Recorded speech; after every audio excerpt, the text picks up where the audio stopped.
ದಿವಸಾನ ಹಬ್ಬನ, ದಿವಸ ದೀಪಾವಳಿ, ದಿವಸ ಯುಗಾದಿ. ಒಬ್ಬ ಗುರು ಅಂದ್ರನೇ ಹಂಗೆ ವಿಶೇಷ ಇರ್ತದೆ. ಆ ಗುರುವಿನ ಬಗ್ಗೆ ಎಷ್ಟು ಹೇಳಿದ್ರು ಸಹಿತ ಕಡಿಮೆನೆ. ಒಂದ್ ಕಡೆ ಹೇಳುತ್ತಾರ, ಕಂಡುದದ ಹಿಡಿಯಲೊಲ್ಲದೆ ಕಾಣುದದ ಹಿಡಿದಿಹೆನೆಂದೊಡೆ ಸಿಕ್ಕದೆಂಬ ಬಳಿಲಿಕ್ಕೆ ನೋಡ. ಕಂಡುದನೆ ಕಂಡು ಗುರುಪಾದವ ಹಿಡಿದಲ್ಲಿ ಕಾಣುದದ ಕಾಣಬಹುದು ಗುಹೇಶ್ವರ. ಅಲ್ಲಮ ಪ್ರಭುದೇವರು ಹೇಳ್ತಾರೆ, ಕಂಡುದದ ಹಿಡಿಯಲೊಲ್ಲದೆ, ಯಾವ್ದು ಕಣ್ಣಿಗೆ ಕಾಣ್ತದ ಅದನ್ನ ಹಿಡಿದಿಲ್ಲ ನಮ್ಮ ಮಂದಿ. ಯಾವ್ದು ಕಣ್ಣಿಗೆ ಕಾಣಂಗಿಲ್ಲ ಅದ್ರ ಬಗ್ಗೆ ಹೆಚ್ಚು ಚಿಂತನೆ ಮಾಡ್ಕೊಂತ ಹೋಗೋದು.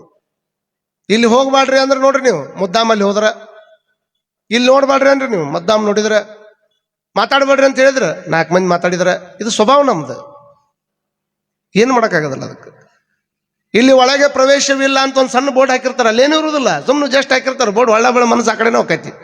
ಯಾಕೆ ಮನಸ್ಸು ಕೆಟ್ಟದ್ರ ಕಡೆ ಹೊಳ್ಳಿ ಹೆಚ್ಚು ಹೋಗ್ತೈತೆ ಹೊರತಾಗಿ ಒಳ್ಳೇದ್ರ ಕಡೆ ಹೆಚ್ಚು ಬರುವುದಿಲ್ಲ ಅದು. ಅದನ್ನ ಜಡ್ರ ದಾಸಿಮಯ್ಯನವ್ರು ಎಷ್ಟು ಚಲೋ ಹೇಳ್ಯಾರ ನೋಡ್ರಿ. ಉಣ್ಯ ಕೆಚ್ಚಲದೊಳಗಿದ್ದು ಉಂಬುವುದೇ ನೊರೆವಾಲ, ಪುಣ್ಯ ಕ್ಷೇತ್ರದಲ್ಲಿ ಹುಟ್ಟಿ ಶಿವಜ್ಞಾನಿಗಳ ಬರವನರಿಯದಿದ್ದಡೆ ಆ ಉಣ್ಯಕ್ಕಿಂತ ಕರಕಷ್ಟ ರಾಮನಾಥ. ಎಷ್ಟು ಚಂದ ಹೇಳ್ಯಾರ ನೋಡ್ರಿ. ಒಳ್ಳೆ ಜಗದಾಗ ಹುಟ್ಟಿರ್ತೀವಿ, ಉಣ್ಣಿ ಕೆಚ್ಚಲದೊಳಗೆ ಇರ್ತದ, ಹಾಲು ಕೊಡು ಜಗದಾಗ ಇರ್ತದ ಉಣ್ಣಿ. ಆದ್ರೆ ಕುಡಿದೇನು ಕುಡಿತದ್ರಮ್ಮ? ರಕ್ತನ ಕುಡಿತದ. ಉಣ್ಣಿ ಕೆಲಸ ಏನು? ಹಾಲು ಕೊಡು ಜಗದಾಗಿದ್ರು ಸಹಿತ ರಕ್ತನ ಕುಡಿತೈತೆ ಹೊರತಾಗಿ ಹಾಲಿನ ಸವಿ ಅದಕ್ಕೆ ಗೊತ್ತಾಗ್ಲಿಲ್ಲ.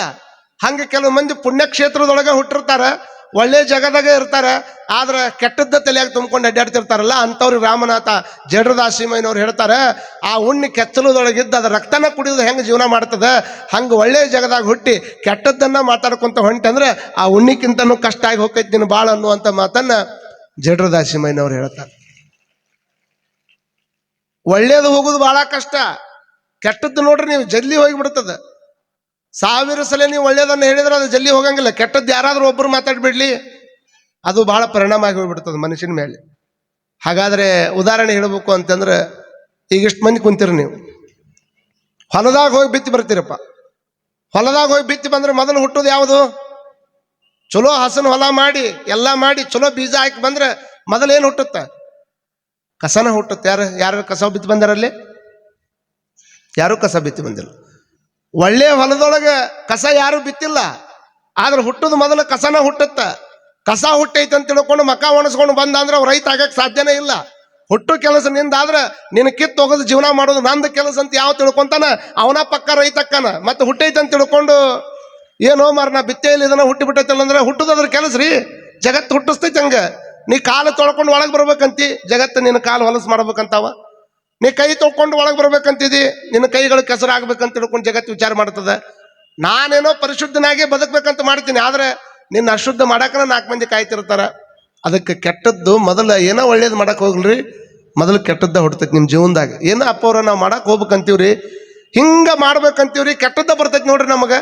ಕೆಟ್ಟದ್ದು ಆಕೈತಿ ಮೊದಲು ಅಂತಿರಲ್ಲ, ತಲೆಯಾಗಿಟ್ಕೊಳ್ರಿ. ನಿಮ್ಮ ಜೀವನದಾಗ ಏನಾದ್ರೂ ಒಳ್ಳೇದು ಮಾಡಕ್ ಹೊಂಟಾಗ ಕೆಟ್ಟದ್ದು ಬರಾಕತ್ತೈತೆ ಅಂದ್ರೆ ಮುಂದೆ ಬಹಳ ದೊಡ್ಡ ಒಳ್ಳೇದು ಆಗೈತೈತೆ ಅಂದ್ರೆ ತಿಳ್ಕೊಬೇಕು ನೀವು. ಹೆಂಗೆ ತಿಳ್ಕೊಬೇಕು?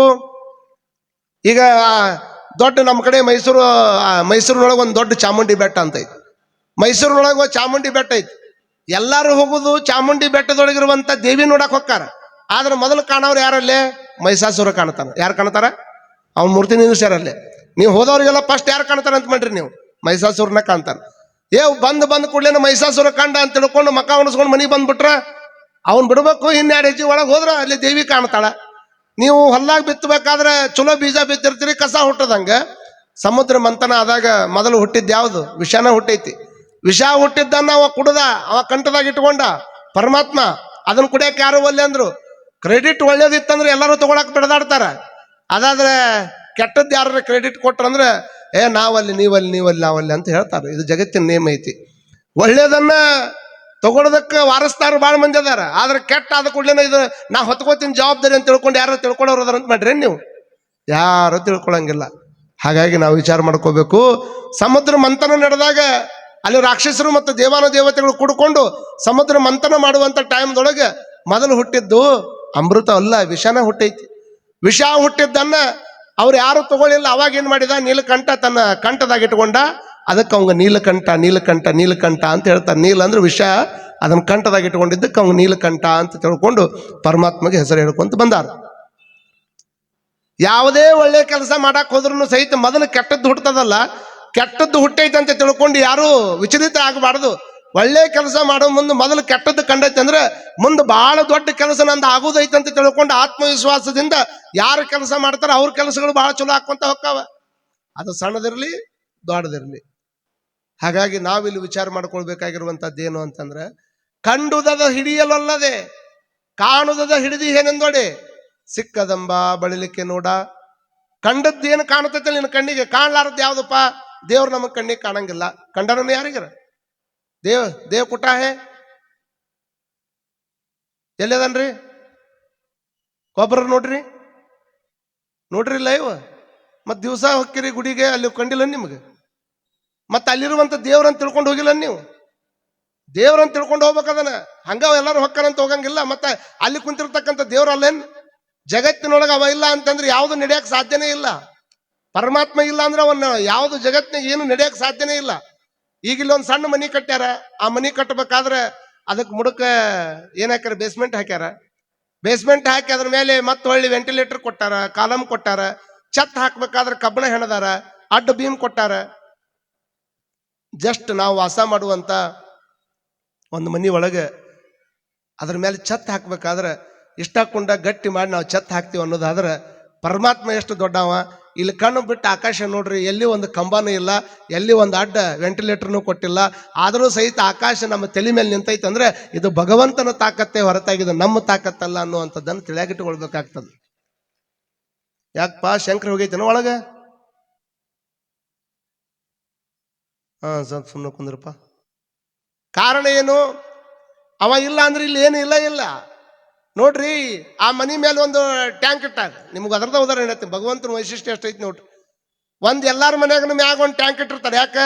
ಆ ಮನ್ಯಾಗ ಟ್ಯಾಂಕ್ ಮ್ಯಾಗ ಇತ್ತಂದ್ರೆ ಮನ್ಯಾಗ ಎಲ್ಲಿ ಬೇಕಾದ್ರೆ ನಳ ಬರ್ತಾವಂತ. ಹೌದಿಲ್ಲ? ನೋಡ್ರಿ, ನಿಮ್ಮ ಮನ್ಯಾಗಿರುವಂತ ಟ್ಯಾಂಕ್ ಮ್ಯಾಗ ತುಂಬಬೇಕಾದ್ರೆ ತಳಗಳಿಂದ ನೀರು ಎರ್ಸಕ್ ಏನ್ ಇಟ್ಟಿರ್ತೀರಿ? ಅದಕ್ಕೆ ಏನ್ ಇಡ್ತೀರಿ? ಒಂದು ಮೋಟರ್ ಇಡ್ತೀರಿ. ಮೋಟರ್ ಇಟ್ಟು ತುಂಬಾದ ಅದ್ರ ಮ್ಯಾಗ ತುಂಬಿಸ್ತೀರಿ. ಅದನ್ನ ತೆಳಗ ಮೋಟರ್ ಇಟ್ಟು ಆ ನೀರನ್ನ ಮ್ಯಾಗ ಏರಿಸಿದಾಗ ಆ ನೀರು ಮನ್ಯಾಗ ಎಲ್ಲಿ ಬೇಕಾದಲ್ಲಿ ಹೆಂಗ್ ಬರ್ತದಲ್ಲ, 30 ಫೂಟ್ ಇರ್ತಕ್ಕಂಥ ಆ ಬಿಲ್ಡಿಂಗಿನ ಮೇಲೆ ನೀರು ಏರ್ಸಾಕ ಒಂದು ಪೈಪ್ ಬೇಕು. ಅದಕ್ಕೆ ಜೊತೆಗೆ ಒಂದು ಪ್ರೆಷರ್ ಹಾಕಿ ಒತ್ತಾಕ ಒಂದು ಮೋಟರ್ ಬೇಕು. ಈ ಮ್ಯಾಗ ಅದನ್ನ ಪ್ರೆಷರ್ ಹಾಕಿ ಒತ್ತದಾಗ ನೀರು ಬರ್ತದ. ಒಂದು ತೆಂಗಿನಕಾಯಿ ಗಿಡ ನೋಡ್ರಿ ನೀವು, ತೆಂಗಿನಕಾಯಿ ಗಿಡ ನೋಡ್ರಿ ನೀವು, ಬಚ್ಚಲು ಮೋರಿ ಒಳಗೆ ಸ್ನಾನ ಮಾಡಿಕೊಂಡು ಹೋಗಿ ಬಿದ್ದಿರ್ತಕ್ಕಂಥ ನೀರಿನ ಮೋರಿ ಒಳಗೆ ಒಂದು ಗಿಡ ಹಚ್ಚ್ರಿ, 30 ಫೂಟು ಗಿಡ ಮ್ಯಾಗ ಹೋಗ್ತದ. ನೀವು ಹಾಕಿದ್ದು ಬಚ್ಚಲು ಮೋರಿ ನೀರು ಹಾಕಿರ್ತೀರಿ.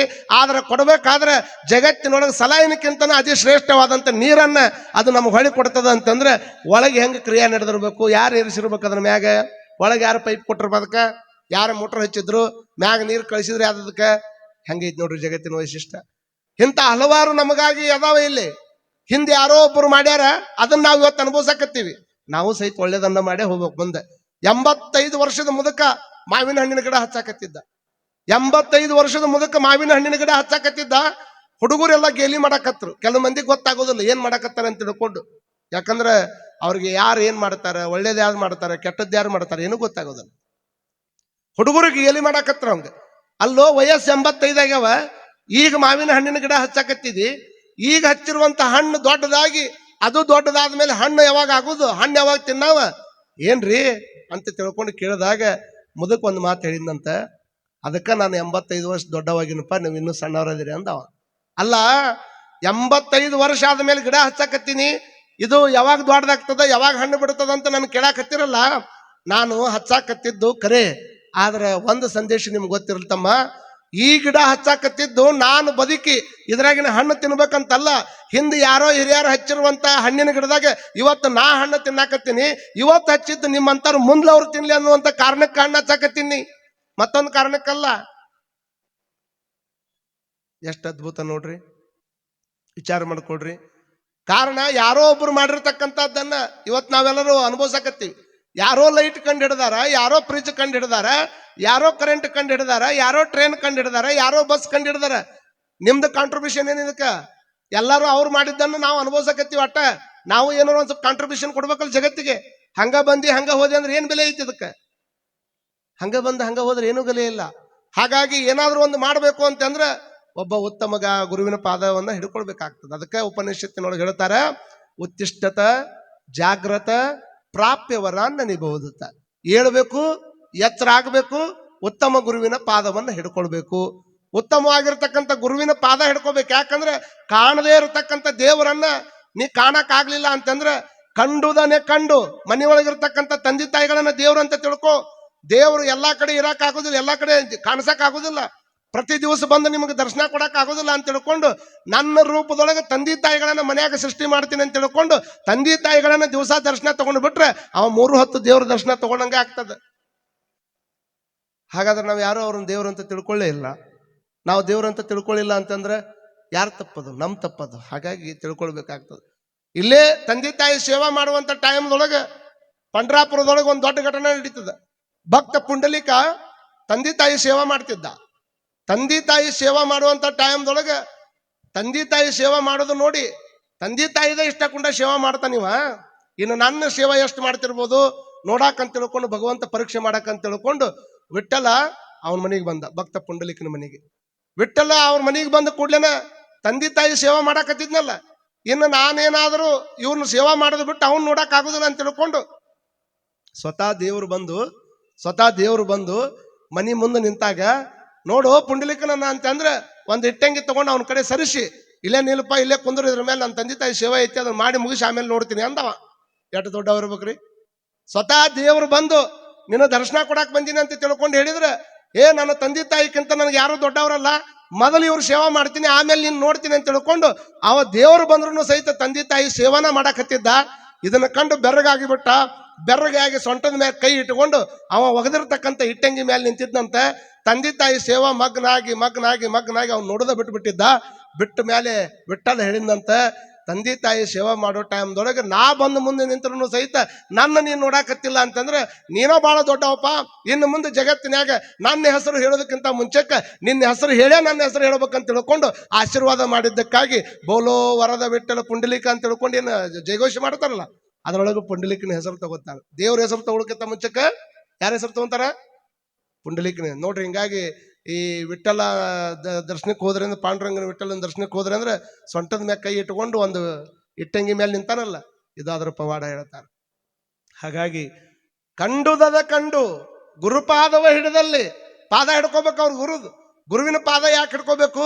ಅವ ನಿನ್ನ ಹೋಗಿ ಯಾವ ಜಗದಾಗ ಮುಟ್ಟಿಸ್ಬೇಕಲ್ಲ, ಆ ಜಗದಾಗ ಹೋಗಿ ಮುಟ್ಟಿಸುವಂತ ಕೆಲಸ ಮಾಡ್ತಾನೆ. ಯಾಕೆ? ಒಂದ್ ಸಣ್ಣ ಇರುಬಿ ದಿಲ್ಲಿಗೆ ಹೋಗ್ಬೇಕಂತ ಕನಸ್ಕೊಂಡಿತ್ತು. ಸಣ್ಣ ಇರುಬಿ ದಿಲ್ಲಿಗೆ ಹೋಗಂತ ಕನಸ್ಕೊಂಡದ.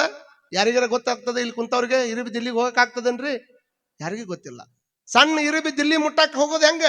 ಹೋಗಕ್ ಆಗೋದಿಲ್ಲ. ನೋಡ್ರಿ, ದಿಲ್ಲಿಗೆ ಹೋಗ್ಬೇಕಂತ ಕನಸ್ಕೊಂಡಿತ್ತು.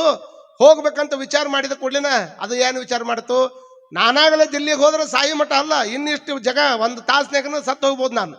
ಆದ್ರೆ ಯಾರು ದಿಲ್ಲಿ ಒಳಗೆ ಹೋಗ್ಬೇಕಂತ ವಿಮಾನದಾಗ ಹೊಂಟ್ರಲ್ಲ, ಅವ್ರ ಸೆರಗ್ ಏರಿ ಕುತ್ಕೊಂಡ್ಬಿಡುತ್ತಂತ. ದಿಲ್ಲಿಗೆ ಹೋಗುವಂತ ವ್ಯಕ್ತಿಗಳು ಸೆರಗ್ ಇಟ್ಕೊಂಡು ಕುಂತಿದ್ದಕ್ಕೆ ಒಂದು ಮನೆಯಿಂದ ಇನ್ನೊಂದು ಮನೆಗೆ ಹೋಗಾಕ ತ್ರಾಸ ಆಗುವಂತ ಇರುಬಿ ಯಾವುದೇ ಆಯಾಸ ಇಲ್ಲಾರ್ದನ ಹೋಗಿ ದಿಲ್ಲಿಯನ್ನ ಮುಟ್ಟೆ ಬಿಡ್ತು. ದಿಲ್ಲಿಯನ್ನ ಮುಟ್ಟಿ ಆನಂದವಾಗಿ ಪ್ರವಾಸ ನೋಡಿ ಆನಂದವಾಗಿ ಖುಷಿ ಆಯ್ತಂತ. ಕಾರಣ ಏನು ಅಂತಂದ್ರೆ, ದಿಲ್ಲಿಯನ್ನ ಮುಟ್ಟಲಿಕ್ಕೆ ಆಗದೇ ಇರತಕ್ಕಂಥ ಇರುಬಿ ಯಾರ್ದಾದ್ರೂ ಸೆರಗನ್ನ ಹಿಡ್ಕೊಂಡು ಹೋದ್ರೆ ಆಯಾಸ ಇಲ್ಲಾರ್ದನ ಪ್ರವಾಸ ಹೆಂಗ ಮುಗಿಸ್ತದ, ಹಂಗ ನಾವು ಮೋಕ್ಷ ಅನ್ನುವಂಥ ದಿಲ್ಲಿಯನ್ನು ಮುಟ್ಟಬೇಕಾಗ್ಯದ. ಮೋಕ್ಷ ಅನ್ನುವಂಥ ದಿಲ್ಲಿಯನ್ನು ಮುಟ್ಟಬೇಕಾದ್ರೆ ಸದ್ಗುರುಗಳ ಚರಣ ಅನ್ನುವಂಥದ್ದನ್ನು ಹಿಡ್ಕೊಂಡ್ರೆ ಅಂದ್ರೆ ಮೋಕ್ಷ ಅನ್ನುವಂಥ ದಿಲ್ಲಿಯನ್ನ ಮುಟ್ಟಿಸ್ತಾನ ಅನ್ನುವಂಥದ್ದನ್ನ ತಲೆಯಾಗಿಟ್ಕೊಳ್ಬೇಕಾಗ್ತದೆ. ಗುರು ಅಂತಂದ್ರೆ ಸ್ವರೂಪವನ್ನು ಬದಲಿ ಮಾಡವ, ಇದ್ದ ಸ್ವರೂಪವನ್ನು ಬದಲಿ ಮಾಡ್ತಾನೆ. ಕುಂಡಲಿಗನೊಂದು ಕೀಡೆಯ ತಂದು ತನ್ನಂತೆ ಮಾಡಿತಲ್ಲ, ನೀ ಕೇಳಿ ನಂಬಯ್ಯ, ನೀ ನೋಡಿ ನಂಬಯ್ಯ. ನೋಡ್ರಿ ಎಷ್ಟು ಚಂದ ಹೇಳ್ತಾರ ಅಪ್ಪ ಬಸವಣ್ಣವ್ರು. ಕುಂಡಲಿಗ ಅನ್ನುವಂತ ಒಂದು ಹುಳ, ಗುಂಗಿ ಹುಳ, ಬೇರೆ ಇರ್ತಕ್ಕಂಥ ಒಂದು ಹುಳವನ್ನು ತಗೊಂಡು ಬರ್ತದೆ. ಗುಂಗಿ ಹುಳ ಅಂದ್ರೆ ಗೊತ್ತಾಗ್ತದೆ? ಗುಂಗಿ ಹುಳ ಅವು ಗುಯಿ ಅಂತ ಶಬ್ದ ಮಾಡ್ತಾವಲ್ಲ, ಅದು ಮರಿ ಇಟ್ಟು ತತ್ತಿ ಇಟ್ಟು ಮರಿ ಮಾಡಂಗಿಲ್ಲ. ಅದು ಬೇರೆ ಹುಳ ತಗೊಂಡ್ಬರ್ತದೆ, ಒಂದು ಕೀಡಿ ತಗೊಂಡ್ಬರ್ತದೆ. ಕೀಡಿ ಬ್ಯಾರೆದರ ತಗೊಂಡ್ಬರ್ತದ. ಬ್ಯಾರೆ ಕೀಡಿಯನ್ನ ತೆಗೆದುಕೊಂಡು ಬಂದು ಅದರ ಮುಂದೆ 21 ದಿವಸಗಳ ಕಾಲ ನಾದ ಮಾಡ್ತದ. ಅದು ಒಂದ ಸಮಾನ ನಾದ ಮಾಡಿ ಮಾಡಿ ಮಾಡಿ ಮಾಡಿ ಎಷ್ಟು ಬದಲಾವಣೆ ಆಕ್ಕದ ಅಂತಂದ್ರೆ ಕೀಡಿ ತನ್ನ ಸ್ವರೂಪವನ್ನು ಬದಲಿ ಮಾಡಿಕೊಂಡು ಅದು ಸಹಿತ ಗುಂಗಿ ಹುಳ ಆಗಿಬಿಡ್ತದ. ವಿಚಾರ ಮಾಡ್ಕೊಡ್ರಿ. 21 ದಿವಸ ಒಂದು ಕೀಡಿ ತಗೊಂಡು ಬಂದು ಅದರ ಮುಂದೆ ಗುಂಗಿ ಹುಳ ತನ್ನ ನಾದವನ್ನು ಮಾಡಿ ಮಾಡಿ ಮಾಡಿ ಅದರ ಸ್ವರೂಪವನ್ನು ಬದಲಿ ಮಾಡ್ತದ ಅಂತಂದ್ರೆ ನೀವು 25 ದಿವಸದಿಂದ ಬಸವ ಪುರಾಣ ಕೇಳಾಕತ್ತೀರಿ. ಕೇಳಿ ಕೇಳಿ ಕೇಳಿ ನಿಮ್ಮ ಸ್ವರೂಪನು ಬದಲಿ ಆಗಬೇಕನ್ನೋದೇ ಈ ಪುರಾಣ.